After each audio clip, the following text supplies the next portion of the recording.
Hello everybody. I am going to read the beginning of a story I started on. It's not one that I'm actually working too terribly keenly on at the moment, but I was just perusing YouTube and I came across some background music that suited the mood of this piece. Obviously, because I didn't make the music, I'm not going to include it, but it got me to thinking, hey, maybe I should do the narration and showcase something that, I don't really think this is very representative of my style, but it is one of those quick, fun things that will probably help you pass some time and also keep me productive. So, mutually beneficial there. At least I hope so. Let's read the first few sections of this here story that I called AS-79B. Section 1. Carter. Jesus. It was cold. So cold. The door, it wasn't far now. Just a few hundred sloshing paces ahead. A harsh whistle, and the metallic ping of projectile impact. Carter broke into a run. How had they caught up so fast? No time to think about it now. Fucking serpentine, dipshit. Lauren's voice blasted tinny across the plain. He zigged, he zagged, he slid. He was at the door. The card. Where was the fucking key card? His fumbling seemed eternal. Another whistle. A searing pain in his ear. Had they hit him? No time, no time. Relief washed over as he'd finally dislodged the card from his cargo pocket. He wouldn't get the chance to use it. There was a hiss, a clang, and two strong arms that nearly dislocated his shoulder as he was pulled into the station. The rough rescue had caused him to flip on his ass, the new vantage affording a final glimpse of forest. Chill ran up his spine as he registered the outline of the Nagant-wielding, green-hooded figure standing deathly still at the edge of the tree line, indifferent to the cold rain. The door hissed closed, and the magnetic lock engaged. Fuck. Section 2. Inside. That was dumb. How else are we going to eat? You stayed out too long. Hey, if you're such a pro, why don't you go next time? The low light was exhausting, barely illuminating the utilitarian briefing room. There was coffee, but it wasn't enough. I'm the only one that can do repairs. Carter laughed. She was actually telling him he was expendable. You really live up to the stereotype. What do you mean? Germans are crating. Lauren rolled her eyes. Look, it has nothing to do with you, or me, or anybody.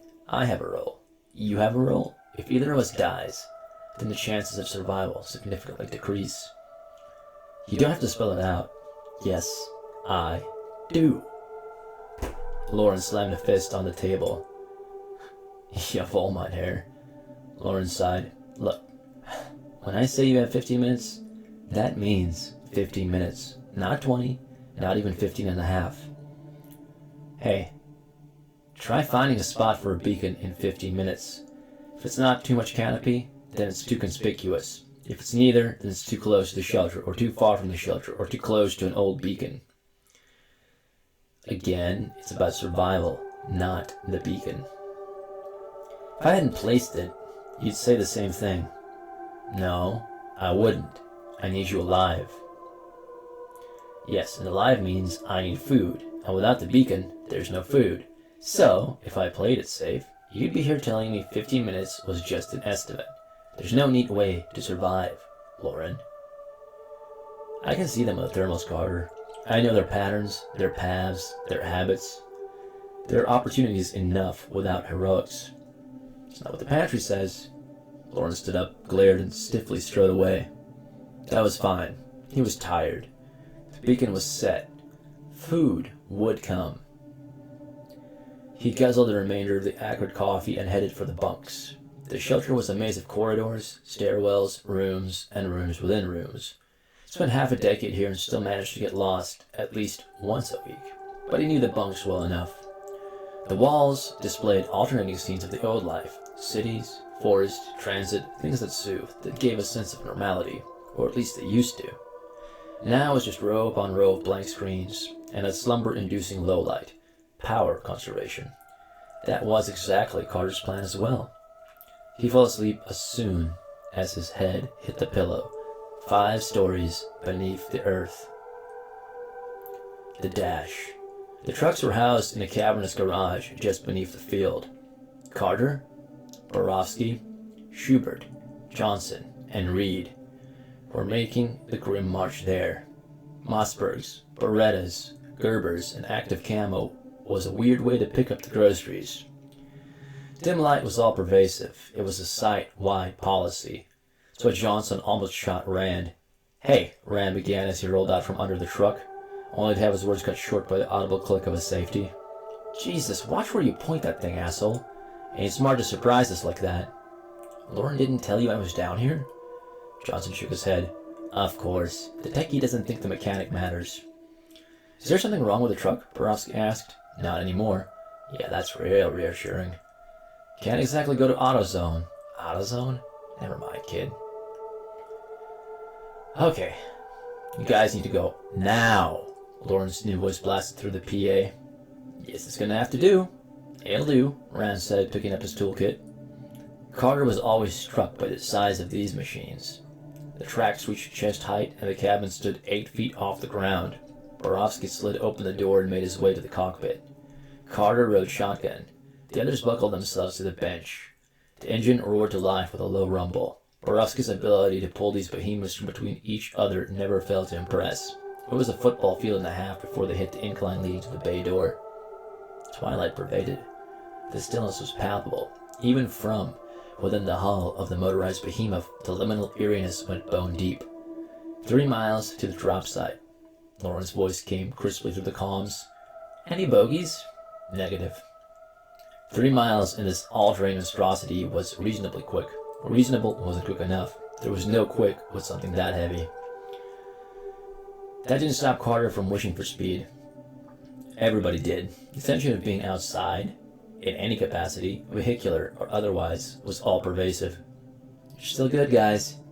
They were thankful for the update. Thankful somebody had aerials and an eagle eye. Enemy was fast. The enemy was silent. The enemy had EMPs that would stop them dead in their tracks. That would spell catastrophe. Not only the loss of a vehicle, but the unsavory prospect of fighting their way back to the shelter. Fighting their way back to the shelter without food. The drop-off points had to be moved constantly, otherwise the enemy would anticipate the drop. They were smart, so smart that the drop points had to be as random as possible, which was a thorny problem. They had to be close enough for a quick pickup and clear of trees. 79B was nestled in the Appalachian woods. Section 4. Thorny. Carter had a constant eye on the thermals and noise meter. This part of Kentucky had not been rewilded. There was no fauna, not since the event. Any signature that wasn't wind or that was louder than the crackling timber and falling leaves was suspicious. He knew that trusting the tech was a bad idea. All clear on aerials, all clear on thermals, and all clear on sonic meant nothing. So he swiveled around the 360-degree cylindrical protrusion that served as the cockpit, gazing out at the eerie surrounds through a bulletproof windshield that ran the circumference. Nothing. Nothing. Good. Good. The outside never failed to make 6 minutes seem like 6 hours. "There's dinner," Borowski said in his laconic Midwestern patois. He drove past it, then backed. Without looking up, he flicked an overhead switch. "Cargo bay opening, stand clear. Cargo bay opening, stand clear." A businesslike female voice informed them. "Stations," Carter said. There was some rocking and commotion below as the rest of the team manned the various saw machine guns. Borowski flicked another switch. Cargo detected. Another flick in the sequence. Tractor engaged. This was the most vulnerable part of the operation. It took a full minute and a half for the arms to mate with a 2-ton armored refrigerator. It took more to pull it into the bay. That was nearly 4 minutes of being sitting ducks. "You're all clear," Lauren's voice informed. "Thermals clear, sonic clear, visual clear," Carter said. He swore the sound of his teeth grinding was audible through the comm. Gunners, give immediate report of hostiles. Do not, I repeat, do not open fire until either I or your commanding officers authenticate. There was a 3-man round of copy. Another minute dragged on. Mating complete. Nobody laughed at the odd word choice. Another overhead switch made friends with Borowski's index finger. Tractor engaged. Ah, the 2 minutes of hell, Carter mused grimly as the cargo began its tedious journey into the bay. The biggest fear on everyone's mind during this moment was never the enemy. It was mechanical failure. It was the one thing worse than the wait. An actual bodily presence on the outside was as appealing as jumping into shark-infested waters.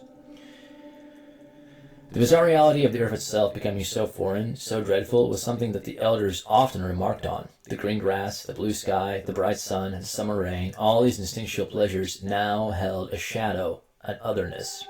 If the tractor failed, then that would begin a round of troubleshooting that could last up to an hour.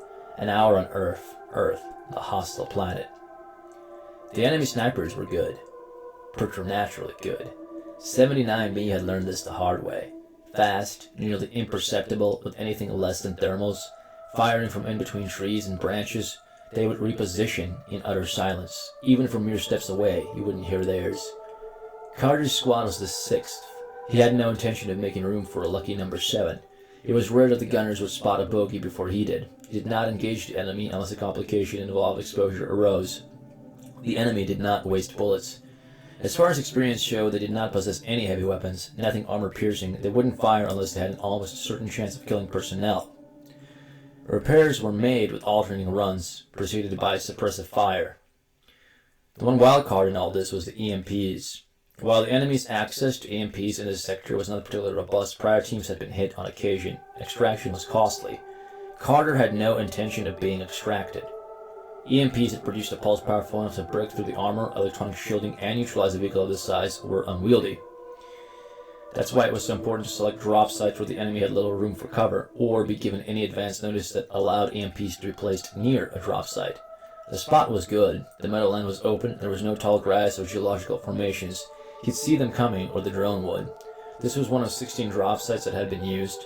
Thus far, they'd never used a drop site more than once a season. This would be the second time they used this one. So, despite the enemy's severely limited capacity for ambush, Carter remained exceedingly tense.